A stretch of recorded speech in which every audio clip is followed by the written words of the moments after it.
Fam, what is going on? What is going on? It is Kyle Henderson, Bama Football on YouTube. You know what time it is? Could I get a roll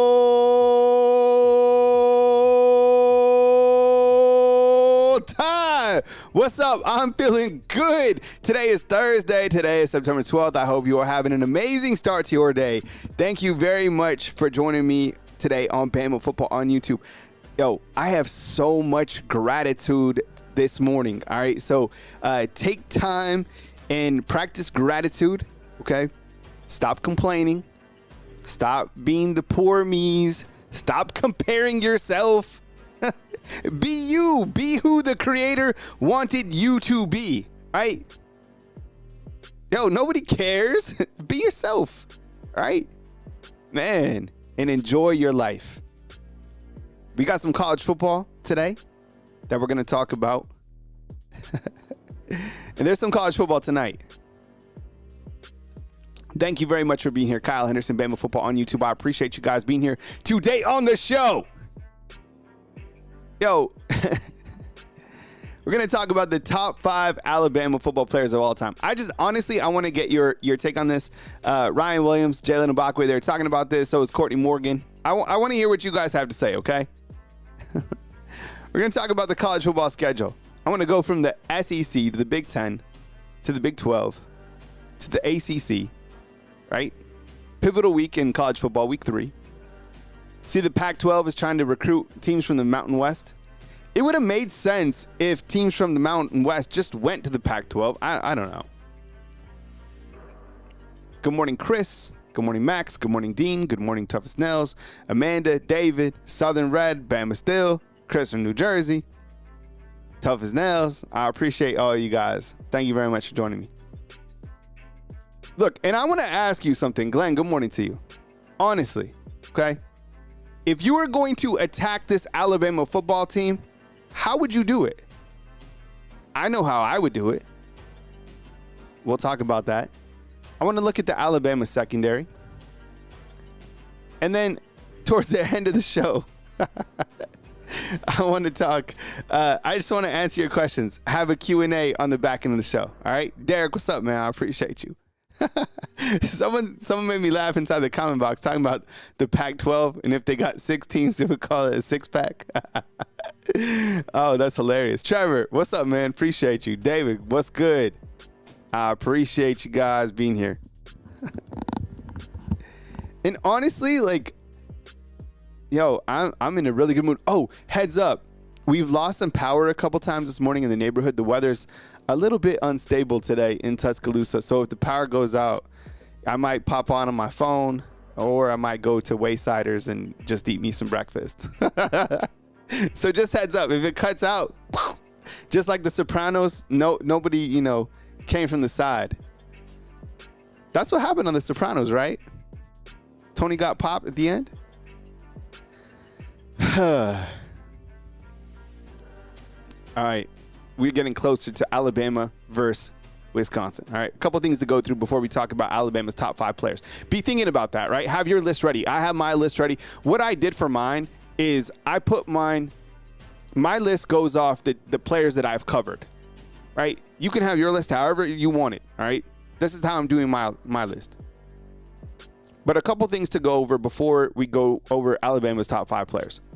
All right, this is the injury report, and I update this every day because it seems like there's news every day to talk about regarding this, okay? Justin Jefferson, nothing has changed with him, and he's not injured. He's just out the first half. We'll move past that. Kadyn Proctor, looks like it's going to be a game-time decision. Cole Adams looks like he's going to be out. And thank goodness it's not more serious than what it looked like on TV. From what I saw on the TV broadcast with you guys, we're watching on the watch along. Cole Adams, I don't know. The elbow looked bad to me. Thank goodness he's okay.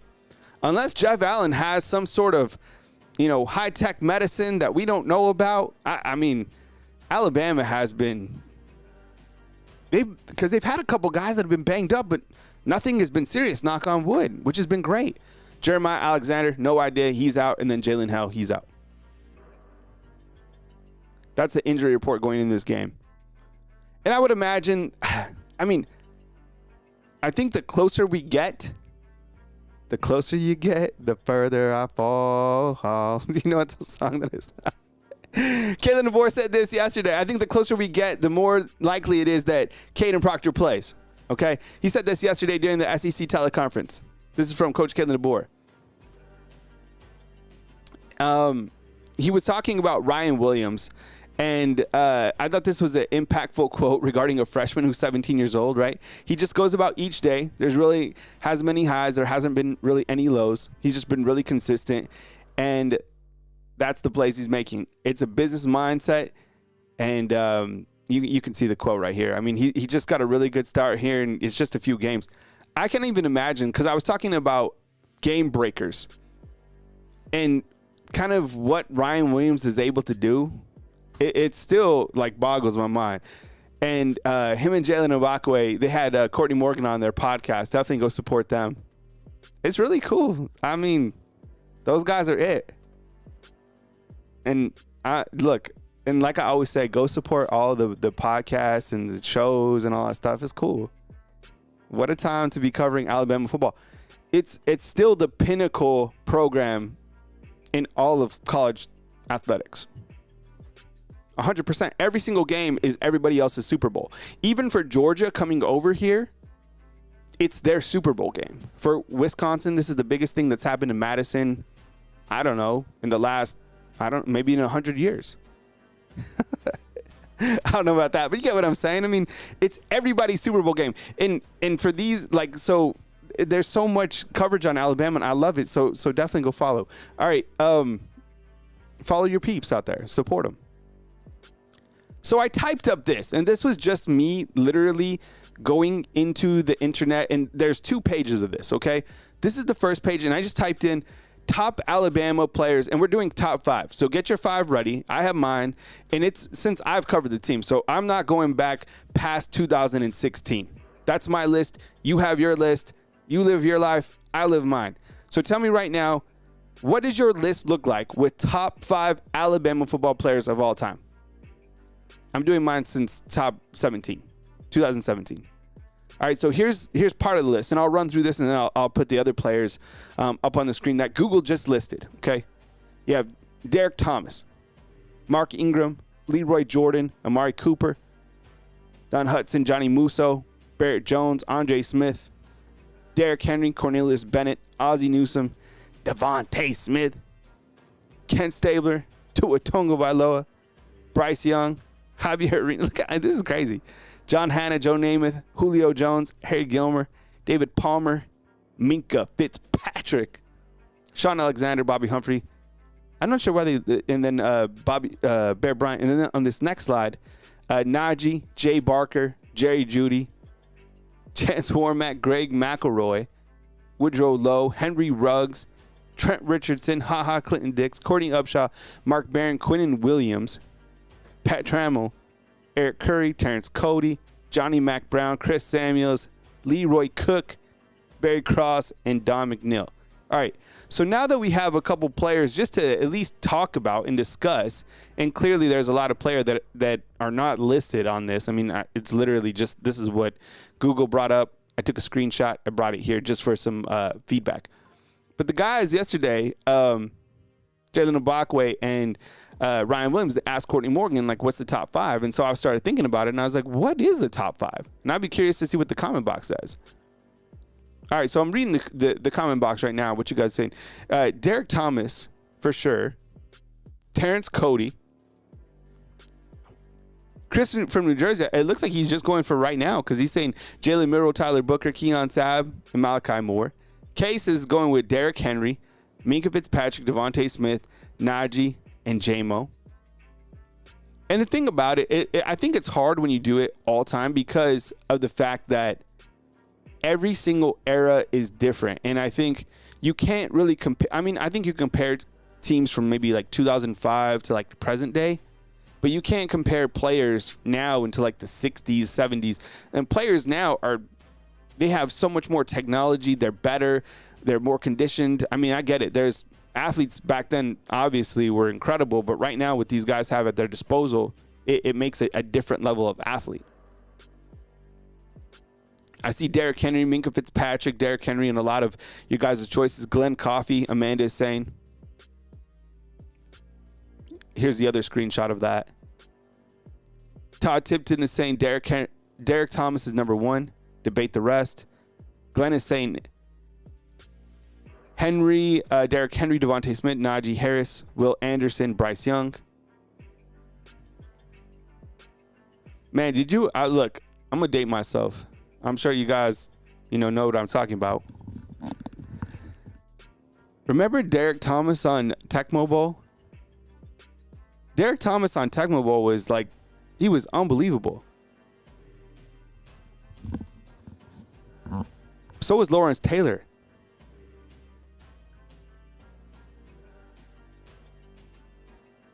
My 5 go like this. All right, and this is just covering the team over the last, since 2016, 17. The last one is going to be surprising. Okay, the last one's going to be really surprising. And I'm going to tell you why on each particular player. Scuba Steve is saying, doesn't AJ McCarron have 3 titles?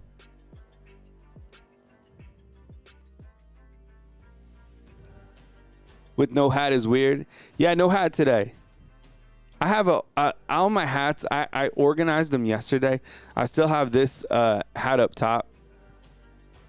But no hat Thursday. It's kind of been a thing. You know what? I'm getting spoiled too because I have so many hats. This was hard for me, but here I go. All right. One of my favorite players. I'm going to say my favorite player for last. So let me update this on my list right here. But my favorite player, and we're talking Alabama top players, right? My favorite player, one of them, is Minkah Fitzpatrick. For several different reasons. Number one, I think the type of person that Minkah was and the type of leadership that he displayed here at the University of Alabama. I see a lot of that, honestly, and a lot of the leaders that continue to be named captains here. I see a lot of that, for example, like in Malachi Moore. But Minkah was a special cat. I mean, the guy was super athletic. You could tell that he was going to win the Jim Thorpe Award from the minute he got here, in my opinion. He was smooth. He could play all the positions in the secondary. He was absolutely elite. I remember one particular time I was covering a game. I think I was in Starkville. And these guys came up to me and they're like, you cover Alabama. They had suits and ties on. They were like, we're from the Jim Thorpe Award. Could you tell us a little bit? We're asking random people, what do you think about Minkah? And I was like, oh my goodness, like I'd be absolutely shocked if he didn't win the award, but not only for his playmaking ability, but who he is as a person. And I think I'm sure that the Dolphins would love to have him now. But that was probably the best move, was him getting out of there at that point in time. So Minkah Fitzpatrick's definitely up there for me. I thought about, adding a couple linebackers. Nobody's going to make that on my current list. No inside linebackers, but the next linebacker, outside linebacker, is Will Anderson. Will Anderson, I know you got, a lot of people go to Derrick Henry. I go to William Anderson. Like, man, that guy had every single thing. And a story about him is that at that point in time, Steve Sarkisian was the offensive coordinator. So they're at practice. Now you can talk about some of these stories, right? Steve Sarkisian had to literally take William Anderson out of the first team because the offense could not get anything. They couldn't practice like 11 on 11 with William Anderson at practice. That's why Steve Sarkisian named him the Terminator. Remember when he was called, like, that was his nickname. You see him pick number 3. You see him being Defensive Rookie of the Year. William Anderson, unbelievable. Antonio Snell, what's up, man? Appreciate you being here. Mike G, Southern Red. GSP, what's going on? Hacker Music, I appreciate the feedback, man.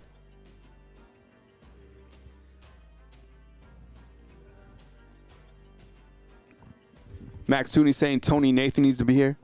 The next player I'm going to talk about, yeah, and it's too hard. It's ridiculously too hard even, because you're going to Dante Hightower, my goodness, like leaving him out is crazy. The next player is Jalen Hurts. And this is,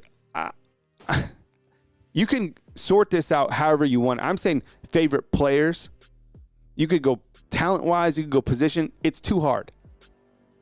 Ms. Terry, number one. I love mindset of individuals. And Jalen Hurts, man, when he was here, after every single thing that he went through, and he battled, man, one of the best stories, I think, and you could probably make a movie or 30 for 30. This will probably be on Saban's 30 for 30. I really hope they do a show on Saban and make it like The Last Dance. Like, put some thought into it. Like, don't have it come out for like 2 or 3 years. Like, take your time.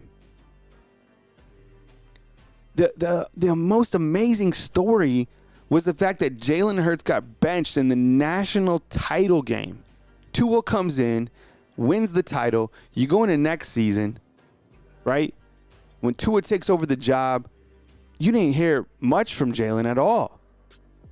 But what he did as a teammate is he came back for his team at the same field and helped Alabama win the SEC championship game when Tua went down.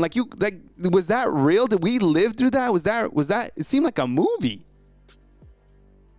That was crazy. People were crying on the sideline. I'll never forget when Jalen and his parents were just hugging. Remember, you could look it up on YouTube. I uploaded that. That was wild. And Jarvis, I think you're right, man. When you look back, and you know, it'd be amazing if Saban like really goes into detail about that on like this, I don't know what you call. Oh, we've talked about this before, but maybe since we've had a little bit more time, what would Saban's movie be called? Like his 30 for 30, The Last Dance. You get what I'm saying? The Last Dance covered the Bulls. What would Saban's, kind of dynasty be? Saban's dynasty, Diamonds Are Forever. What do you got? What could you guys come up with? All right. This one could be controversial. I didn't see him listed. I didn't see anybody talk about him. I'm not trying to start fights here. This is my take. Okay. Hell with Auburn. What's up, man? Appreciate you being here. I'm going to add onto my list Will Reichard. I'm going to. When I first got here, there was some kicking woes, and it was stressing everybody out. And then Will Reichard comes in, and man, like, think about this. Sleep on this.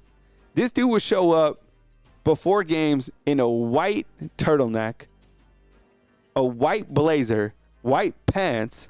He probably had white shoes on too. And the dude, like, is the still to this day. Think about this. The all-time leading scorer in college football history. Yo, like, man, Will Reichard was absolutely fire, man. So consistent. And sure, remember, yeah, that's when I first rolled up. I think it was when Andy Papanastis was the guy. There was another one, too. Who was the other kicker with Andy Papanastis around that time? Decade of dominance. Will still making kicks. Yeah, the smartest thing that the Vikings did was, number one, picking up Dallas Turner, and then picking up Will Reichard. I saw the stat in the NFL. I think 95% of the kicks in the NFL over 50 yards were accurate. That's crazy. All right, so this is my favorite play before I move on to topic number 2. My all-time, Griffin, Adam Griffin. Thank you, Hacker Music. Oh, and Joseph Bolibus. See, those are the kickers that I saw before Will came in. J.K. Scott was dope, man. J.K. Scott was good, too. A lot of people go back to the Tiffins, right? Okay. My all-time player, you already know who I'm going to say. Devontae Smith. Devontae Smith. I mean, it's pretty easy for me. I thought about adding Tua on here. No one has ever loved. I'm curious to see, before I talk about Devontae Smith, I'm curious to see if fans love Ryan Williams kind of more than they did Tua. I have never seen a fan base love a player like Tua. I'm serious. It was amazing, the love that this fan base had for Tua Tagovailoa. it was like unbelievable. And some of the deep balls that he had in the passes looked like an angel had threw it to another little baby angel.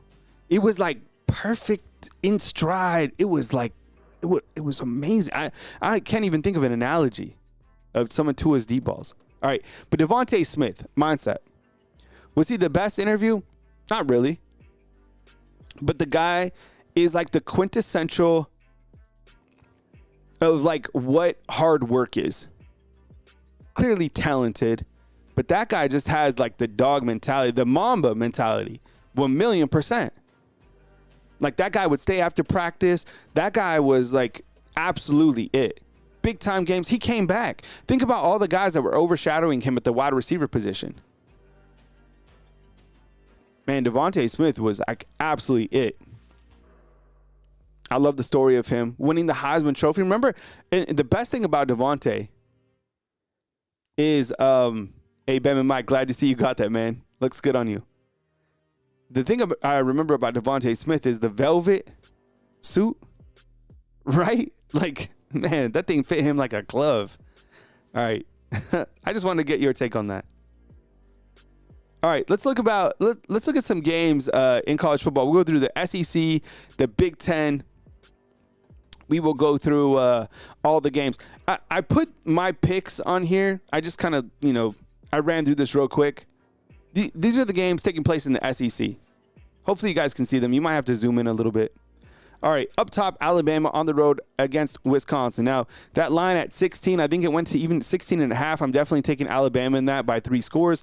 LSU taking on South Carolina. Give me LSU. You guys know that I'm high on the Tigers right now. This is an interesting one. I'm taking Boston College, the points. I think they cover that 16. Now, I think Missouri probably wins the game, but I think Bill O'Brien will somehow keep it close. That offense likes to keep the ball. Am I wrong on that? All right, let's look at Oklahoma's hosting Tulane. Give me Oklahoma. That's interesting. If you want to take Tulane on the points on that, I don't know if Oklahoma beats Tulane by 2 touchdowns. I don't know. Tulane's they're kind of salty.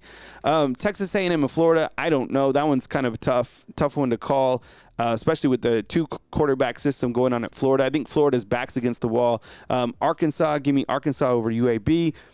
Give me Ole Miss against Wake Forest. Texas taking on University of Texas San Antonio. Georgia taking on Kentucky in their first SEC game. Auburn taking on New Mexico. I take Auburn in this game. But 28 points? I mean, New Mexico State, look, 2 teams aren't built the same, but still. Mississippi State and Toledo. Give me Mississippi State, and then Tennessee against Kent State. All right, we go next. This is the Big Ten. All right, so the Big Ten games include Michigan having a bounce-back game against Arkansas State. You have Oregon State taking on Oregon. Now, Oregon's favored in 16 in that game. I don't know. Rivalry games can go squirrely. I think Oregon probably wins, but I would imagine it's close again. How about this one? Notre Dame taking on Purdue in West Lafayette. Notre Dame's favored by 10? I don't know. I might roll with the Boilermakers in this one. Other games that stand out in the Big Ten, nothing else to me. Nothing's worth talking about. Okay, look. Now we're in the ACC. Check this out. All right? Look, you got Memphis taking on Florida State.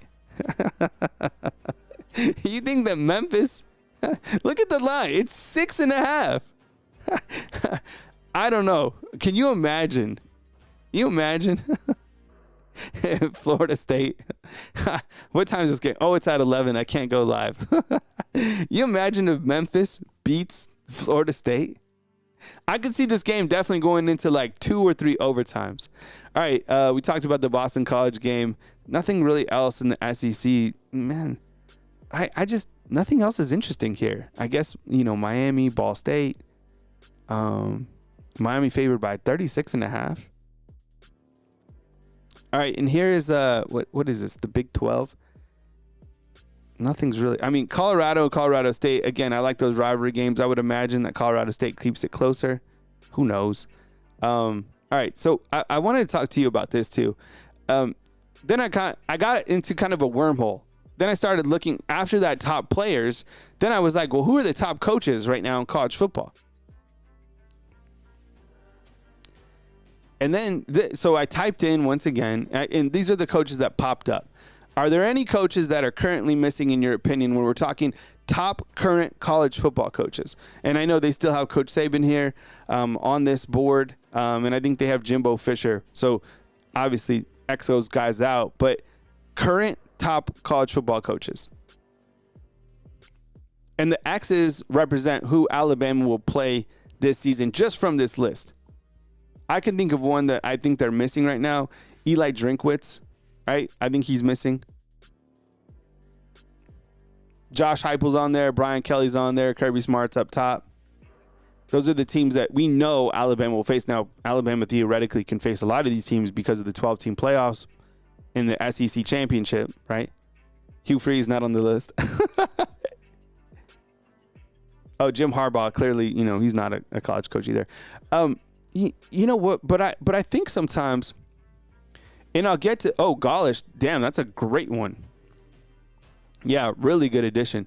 So what I was thinking about, and when I'm going to talk about this in a minute, like how would you attack Alabama?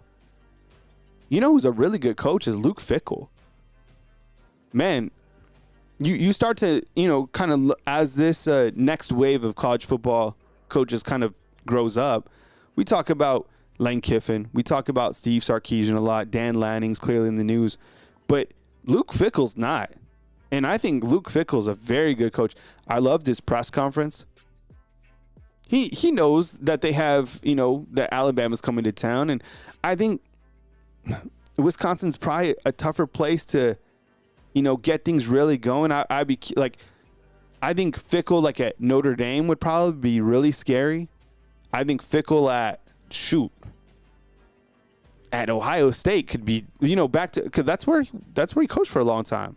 Back at Ohio State as a head man, I think that could be really, really scary. Wisconsin's, I don't know. But you look at kind of the top coaches, clearly Kalen DeBoer is up there. And look, Kalen DeBoer is 2-0 against Lincoln Riley, Steve Sarkisian, Dan Lanning, right?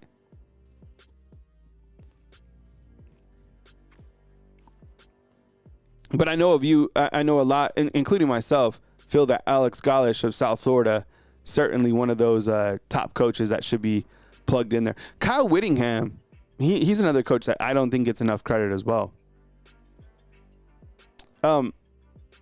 Let's look at this Alabama secondary. Yesterday I had a video go up talking, it was Mo Lindquist, talking about his Alabama secondary. Through 2 games, here's the snap count for the secondary. And there's a lot of guys that have rotated in. But here's kind of the meat of the secondary room. And Red Morgan's not too far behind. He has like 56 snaps. When we do our snap counts on Monday, that's kind of when I show everybody.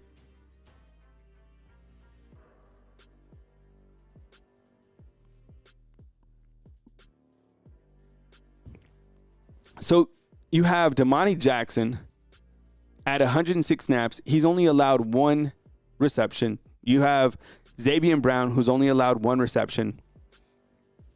Malachi Moore has played the most snaps on the team. The safety position, same thing with Keon Sabb.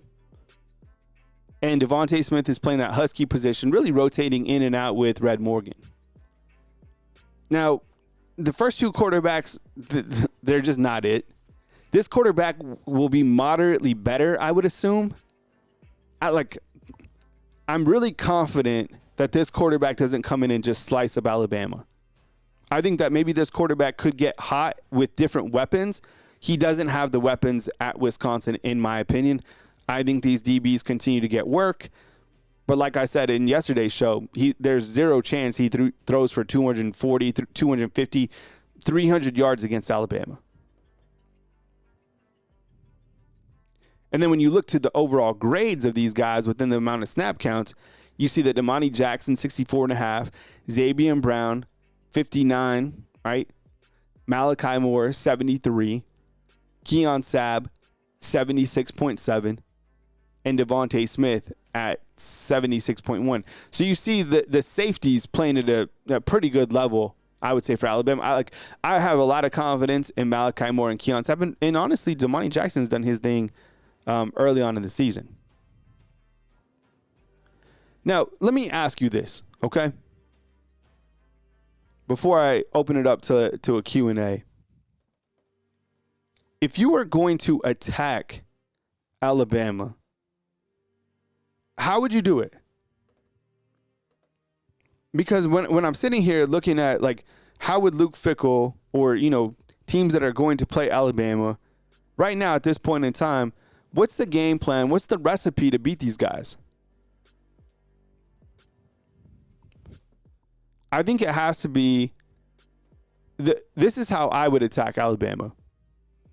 I would challenge the hell out of Damani Jackson and Xavier Brown. I would try to test that secondary as much as possible. I would go at them again and again and again. I think if you have a quarterback that can connect with a couple wide receivers, that might open up a run. Like Alabama, I'm telling you, they are going to be so hard to run against for anybody. This team, they're only allowing at this point in time. I think I have the stats. I mean, they're great against the run. You're not going to run against this team. So you're going to have to figure out how to pass, but those safeties over top are so good. So I think when you have an elite quarterback come in and you have some more dynamic wide receivers, it'll be more challenging, but Wisconsin doesn't have it. And Ches Malusi, he's not going to reel off like this incredible game against Alabama. It's not going to happen. What I'm doing on the defensive side, I think, like you guys are saying, bring pressure against Alabama. Maybe Alabama doesn't have a right tackle. Force Jalen Milroe to beat you, right? Through the air, like with these short passes, the deep passes. Do what South Florida did. Golish was like, we put that gold helmet. I think his quote was, we put the gold helmet on these cats. Ask them. South Florida was good. They played aggressive. They were holding in the secondary. Hey, Kedron, what's up, man? I appreciate you being here. Good morning to you. Jeff Tatum, I think you're right, man. And that's both from Alex Golish.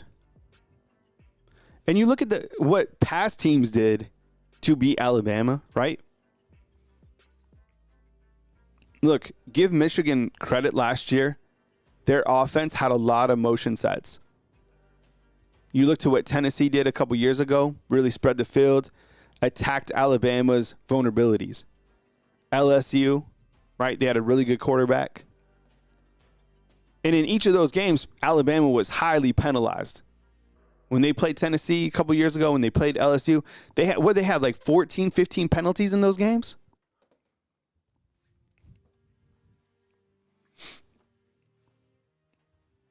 So tomorrow on Friday is when I will take your guys' calls. And I posted it in the community tab too. If you want to ask some questions for a mailbag, I'll be open for that too. Love Bama, what's up? I see you inside the comment box. I'm going to open up the chat now for a Q&A. So if you have a question for me, go ahead and dump it inside the comment box. And I'll answer it right here on Bama Football on YouTube. I appreciate you guys being here. Thank you for joining the show. Kyle Henderson, Bama Football on YouTube. So go ahead and post your question for me, Alabama football related, inside the comment box. I'll answer it to the best of my abilities. Here's the head-to-head matchup between Alabama and Wisconsin. The more and more that I've watched the two games, unless they have this incredible breakthrough, I think these guys are going to kind of be stuck in the mud. That's why I'm definitely taking over 16 points.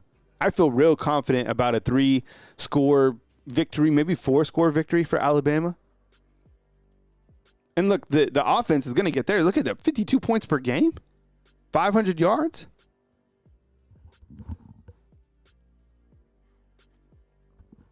Oh, yeah, Jarvis, for sure, man. 100%.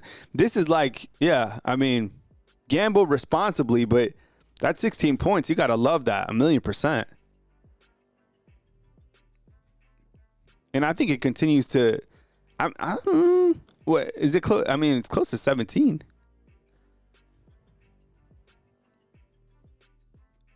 I was kind of surprised that Wisconsin's grade overall was 87.0. That's just on Pro Football Focus. It's basically like a combination of all of the grades put together. I talked about this young man who's absolutely just balling out of control.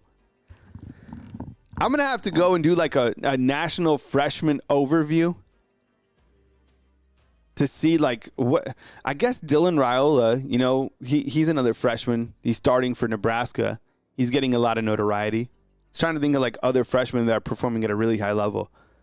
Sometimes we just get like so sucked into Alabama, which is like Ryan Williams is the only freshman, but my goodness, touched the ball 6 times and 3 touchdowns. That's bananas.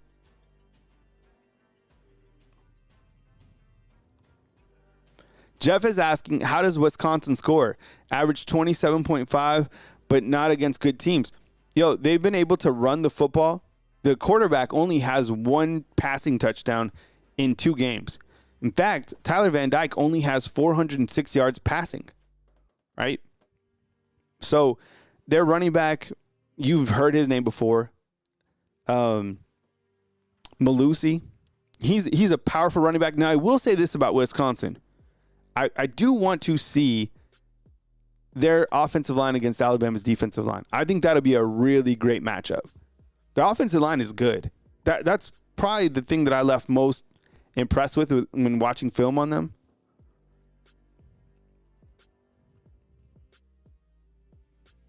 B. Wood is saying, have you ever considered a segment covering game day events, home games, or those traveling to Tuscaloosa? It might be helpful. Yeah, you know, that is interesting. Maybe I could talk about that on some of my pregame stuff. I think people who come to Tuscaloosa, they have a pretty good feel for what they want to do. And I think the university does a really good job in terms of like setting up stuff before the game. But yeah, I don't mind that idea at all. It's amazing to see the growth of Tuscaloosa. You see this, did you read about this? Sports Illustrated is going to open up a resort here in Tuscaloosa. Like down by the Black Warrior. I don't know how I feel about it. I saw like the renderings on Tuscaloosa News. I subscribed to that to the newspaper. I don't know. They have so many hotels and a resort. I don't know what you're gonna do like outside of football. Right? There's 5 months now. I have no idea. But I thought that was interesting. But people want stuff to do here in Tuscaloosa. For example, like this place, Pop Stroke, right? Have you been there?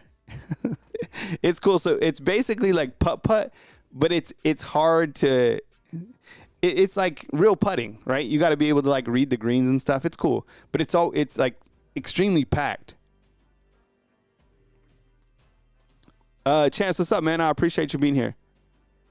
Timothy is asking – do you think Milroe runs for over 100 yards? You know what? Let's see if we can usually Prize Picks. If you go, Prize Picks has like over under. Do I think he runs for over 100 yards in this game? No. But I think it'll be pretty close. I would imagine. No, I don't think it'll be close. Is 60 yards close? I would imagine maybe he gets like 50 to 60 yards. Let's see. I'm looking on Prize Picks to see what they have him in terms of like passing. Because if you go to Prize Picks, it's just basically like more or less. It doesn't have him on the board in terms of passing yet. Let's see if it has him on for rushing.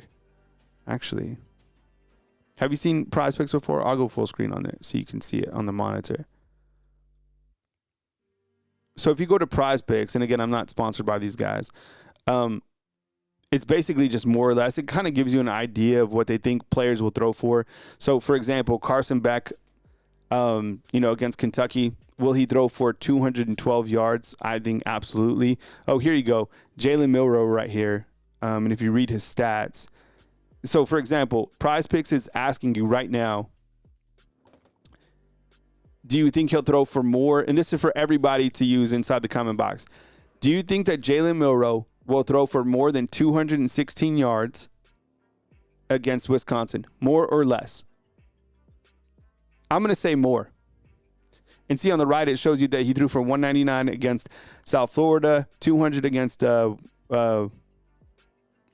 Western Kentucky, 116 against Michigan, 192 against UGA, and 259 against Auburn. I think he throws for more in this game. Jarvis, what you think, man? What do you guys think? More?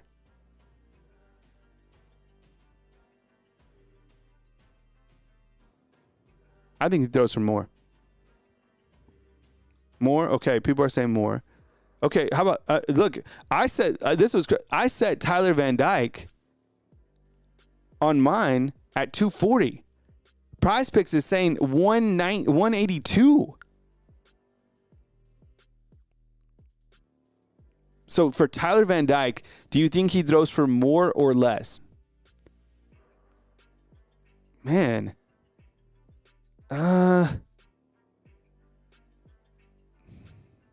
Let's see. I think I guess he throws for more, right? I don't know. Maybe less. I might go less. I'm going less on Tyler Van Dyke. I don't know. I don't think he has the weapons to do it. Okay, let's see running backs. Here's Ches Malusi. This is Wisconsin's running back. We'll do a couple more of these together. Do you think that Ches Malusi will run for more than 42 yards? What's up, Patriot Life? I'm going to say less. I'm going to say less. I don't know. I kind of feel weird about that one. Okay, so here's Jalen Milroe. Do you think he'll throw for 44 yards? Now, be careful on these for college when you're doing this, okay? Because if Jalen Milroe gets sacked 3 times, it goes against his overall rushing total. So he could rip off a run for 80 yards, but if he's sacked 4 times, you're in a tough spot. Now, here's what he's rushed for net-wise in the last, 5 games. 2 last game. But see what I'm saying? He rushed for, total, he rushed for more yards than that. But because he was sacked, 4 times, it only equated to 2 yards. So more than 44 yards. I probably say less than this, considering that Alabama's offensive line is less than ideal right now. Right? So Max is saying, exactly, he could run for 90 and lose 50 yards. So I would that's probably the easiest one right now. I'd probably say less. Jam Miller, here's one. Jam Miller, more or less than 65. This is easy money right here. This is 100% more for Jam Miller. This is the easiest one we've had. 1,000,000%. Over 60. That was too easy. Hey, funders, Patriot Life. Appreciate you, man. Continued solid. Patriot Life, you just come in here and you throw completions, bro. Appreciate you. Thought they might have Justice Saints. Let's go. Let's see what they have for receiving yards.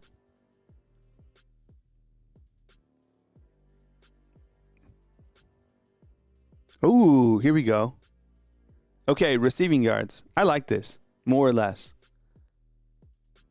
Jeremy Bernard, more or less easy. This is the second easiest one. More.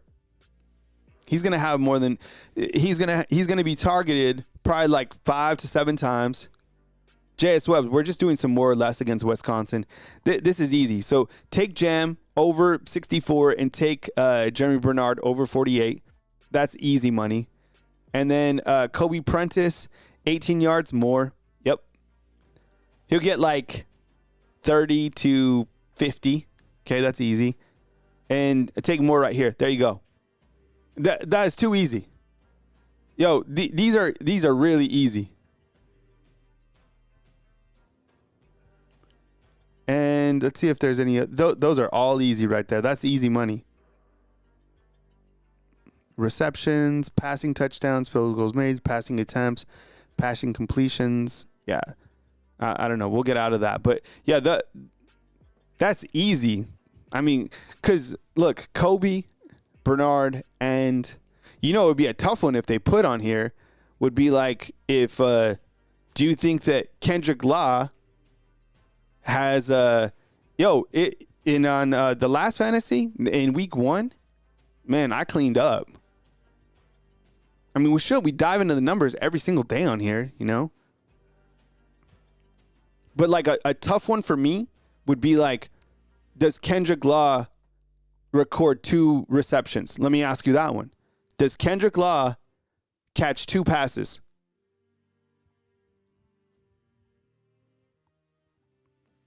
In 2 games, he's caught 1. Or it would be like, does Kendrick Law catch for 50 passes?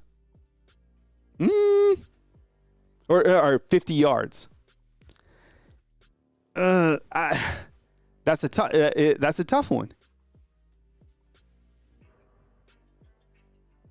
Derek, what's up, man? Appreciate you being here.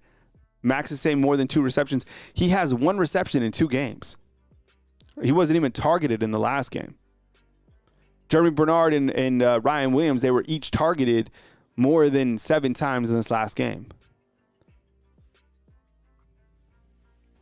So I love like the over-under. I like that better than fantasy because I'm like so dialed in on the numbers.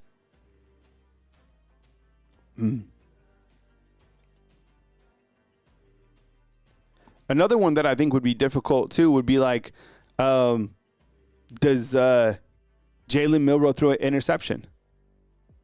Yes or no? Like those are the type of categories that you have on here. Does he throw an interception?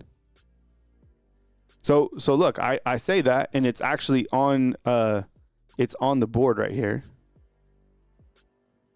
Will he throw an interception? It just has 1 interception. And when you dive into it, look, he didn't throw an interception against South Florida, against Western Kentucky, Michigan, Georgia, Auburn.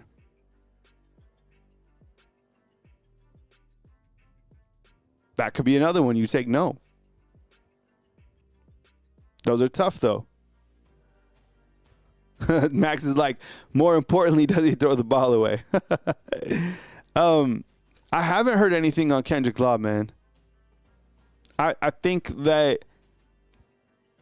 he'll be. I haven't given up on him at all. Really, anybody. It's been 2 games. You don't really know the exact game plan of teams until you get to like week 4 or 5. I feel I have a pretty good pulse on kind of the direction that the team wants to go. But like with Kendrick Law, they could be saving him for something bigger against, maybe this game or against Georgia. Clearly he has playmaking ability. The guy has touched the football twice, right, for close to 100 yards. His first was a reception for 22 yards and a touchdown, talking about Kendrick Law. The second time, he nearly returns the kickoff return and fumbles it for 52 yards. So, I mean, utilize him the best way that you can. He's a beast, 1,000,000%. I haven't looked at the updated forecast for Madison. I think on Saturday it was supposed to rain in the morning. But I think for the game it should be clear. And we're going to have absolutely Elijah Pritchett under a microscope at the right tackle position. Right? How could we not after last game?